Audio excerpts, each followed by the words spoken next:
What's going on, you crazy bastards? You're back here with Rob Kimball on the Sons of Wrestling for a Money in the Bank review. Now tonight we start off the show with a huge ovation for Daniel Bryan as he comes to the ring. Yes chants, Daniel Bryan chants. Holy shit, the crowd. Yep, no, they did not forget who Daniel Bryan is.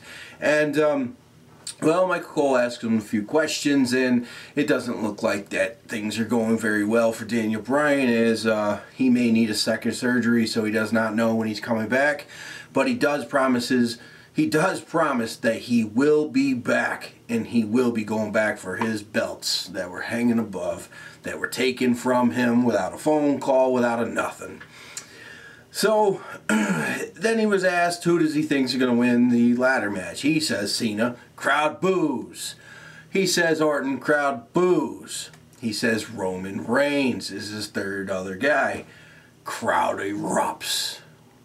So, being a company, you would think you would listen to your fucking fans for a moment and hear the reaction, but they didn't. So we move on to Bo Dallas interrupting Daniel Bryan, which, let me tell you, the Daniel Bryan ovation, the crowd reaction was fucking insanely huge, louder than anything else during the show, especially the end. So maybe WWE should check your hearing aids. We have Bo Dallas interrupting, tells him that must be a pain in the neck that he can't compete. Yeah, a little funny joke, but Daniel Bryan gets the best, and he says, you know what, you need to listen to the crowd, Bo. Leave. So, and he just stands there after he called him a boner. So, boner.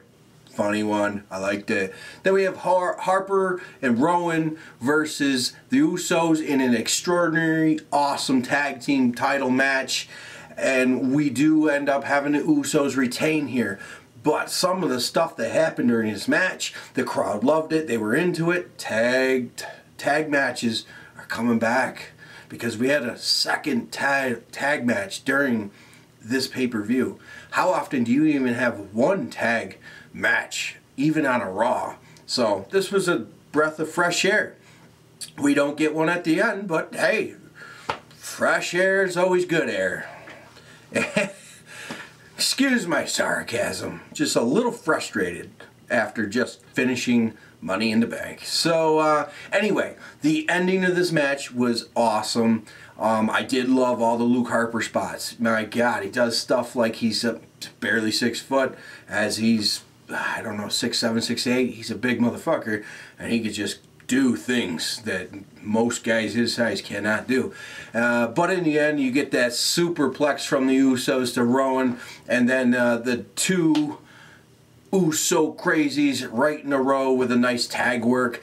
That's what I liked about it. Nice tag work from both teams. Awesome stuff. We end up getting the Usos retaining here, which is totally fine. Good stuff. Then we have Paige versus Naomi. Cameron ringside. Cameron, can you be any more obvious that you hate Naomi? But in the end, get the Paige plant to Naomi for the victory for Paige. But Naomi rocked this match. I mean, my God, some of the stuff she did that fucking flip outside of the ring onto Paige. She controlled 80% of this match, but Paige pulls up the victory, and then Cameron acts concerned and comes running to her friend, Two-Faced Cameron. Must probably her new gimmick coming up. Then we have Sandow as Paul Revere, because why not? We're in Boston, so. And then he says that he wouldn't have told anybody that anyone was coming, so he'd wipe out that town of Stu. So he's still playing a good character. And then at the end, he's like, I got, the elbow is coming, the elbow is coming to Adam Rose. And pretty much, actually, Damien Sandow ran most of this match. But we get the party foul there, and Adam Rose picks up the victory. Would have been nice for Damien Sandow to pick up the victory, but I don't know how you could wrestle in ruffles. Then for the first ladder match for the Money in the Bank briefcase, we have Seth Rollins, we have RVD, Jack Swagger, Dolph Ziggler, Kofi Kingston, and Dean Ambrose. Dean Ambrose comes out last and goes right at Seth Rollins, just as he said earlier on in the night. Will it be briefcase or the face? Ladders to the face, that is. So anyway, we get a lot of RVD. RVD chance, the crowd's really into him. RVD is looking fucking phenomenal. He's doing great. He's going after Rollins. He's going after, you know, everybody. Just doing a really good job. It was nice to see a good work here. And then, well, we end up having Ambrose fucking superplex to Rollins off the top of the ladder. Holy shit, that Ambrose looked, wow, that looked a little crazy. Well, Ambrose looks like he separated his shoulder. He's playing Mel Gibson from Lethal Weapon 4, and he's telling the physicians, pop it back in, pop it back in. And he's ready to go. He just wants to go. But they take him out back, and you know what's going to happen after. So anyway, he's out. Ziggler comes back to life, and he's going after Rollins. He introduces the chair, and well, he starts beating down Ziggler, and Rollins then comes back to get beat down from Dean Ambrose after he comes back to the ring. Really good shit, because the crowd was chanting, Ambrose, Ambrose. They want him down there. He comes down, and he does take over. He starts to climb that ladder, but the Demon Kane comes back out. Choke slam, tombstone pile driver, sets up the ladder, lets the motherfucker Seth Rollins climb up and take that briefcase. Snatches up. He's moving on to hold that briefcase later on down the road whenever he feels like he could cash in. Then we move on to Ryback and Stardust, and decent tag match. Stardust in this, he hits Crossroads, but doesn't get the victory out of it because Curtis Axel jumps in, interferes from that, but we end up getting a quick roll-up after they fuck around, and Axel goes after Stardust, but accidentally hits Ryback, and we get a roll-up pin to Ryback, and this pisses off Axel, and I don't know, Axel and Ryback are just so stale right now. So good victory for the Dust Brothers. So it was a decent match. So then we move on to Rusev and Reverend Big E, and decent big man match. You know, it was pretty cool.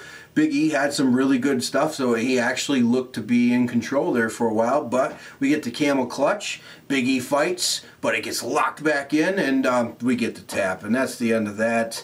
And, well, killer fucking suicide dive from Big E during this. Looks like he gave himself a concussion doing it, but it was nice nonetheless.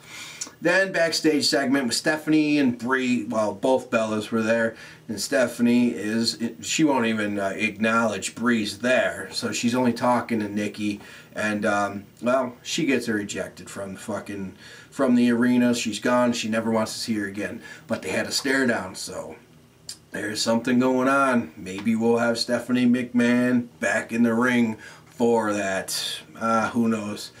Then Summer Rae and Layla with Fandango as the ref. Yeah, you know, all it was this back and forth trying to see who was better for Fandango and whatever. And after Layla ends up picking up the victory here, JBL picks on her about having chubby legs and shit. JBL, oh boy. So, whatever.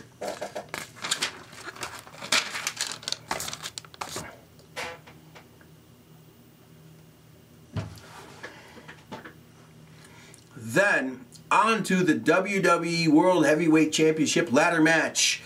Triple H and Stephanie McMahon come down ringside to watch this match take place, hoping that their man Randy Orton will take this victory. This ended up being a really good match, and tons of fucking everybody's hitting their finishers, and it was really cool. One finisher turned into another finisher, but yeah, we have seen this a few times 10. So I did like, you have some feuds set up to begin with, because you did have the stare down with Roman Reigns and John Cena, and they did start to duke it out, and they start going after each other. The end. Like I said, frustrated as a motherfucker. I cannot fucking stand that they did this. And I know a lot of you can't either. I know there's some John Cena fans. I like the man's body of work. I enjoy what he does. But he does not need a fucking title again. 15 times. In how many years? I mean, what the fuck? Really? You've held the title more than years and you've wrestled. That's fucked. So, oh man. Good spots. Everybody looked good during this. Everyone looked good. So, you do have setups for future feuds. You do see Roman Reigns will be in the title picture because we've already set up and established the whole John Cena, Roman Reigns. And John Cena not being heel he's not heel, but 50% of the fans boo him, so that's almost being a heel. So, heel or not, he does get that reaction that a heel would. So, you could set up a Roman Reigns, John Cena down the road for the championship. I think I read something that there's a possibility of a three-way Randy Orton, John Cena, Roman Reigns at one of the new pay-per-views coming up, Battleground or SummerSlam or Night of Champions, one of them. I don't know. I try to skip spoilers and shit because it makes no sense. Everything changes. So, but like I said, everyone looked good in this match here, and I just did not like the ending. What did you guys think of this match? Tell me why John Cena should have won or should not have won. I did like Randy Orton being split open and still going. That looked fucking powerful. While him and Roman Reigns were climbing that ladder for the championship, and Reigns has got him by the head. Blood's just everywhere. But in the end, you got fucking John Cena going up getting this goddamn thing. I'm telling you what, it was time to push a young guy. Push a Bray Wyatt. Push a Roman Reigns. Roman Reigns was the guy here. Yes, maybe too early. Yes, I don't own your company to make it happen. So we'll see what happens down the road. What do you guys want to see? Comment below, let me know, and we'll talk about it. And hopefully Monday Night Raw we see something really goddamn cool to boost a feud with someone such as Roman Reigns against John Cena. So that would be really cool to see. And it doesn't need to be heel, face, you know. It can be two guys that are still like fan favorites. Doesn't matter. There's a reason why you're fan favorites, because people like you, man. And come down, name any fucking championship out there. Like soccer right now is going on. You have people like this team, people like that team. So it doesn't need to be heel, face. It just, whoever, the best man will win. So, decent Money in the Bank pay-per-view. Decent, but hated the ending. Hated the Layla Summer Rae thing. It was just silly. So, and the commercials and the talking segments was quite a bit for a pay-per-view. So, what do you guys think about that? I think Raw has less shit. I don't know. Let me know what you guys thought of this pay-per-view. Let me know, and we'll talk about it. Till then, follow me on Twitter at Rob Kimball Brand, and I will catch you guys next time. Peace.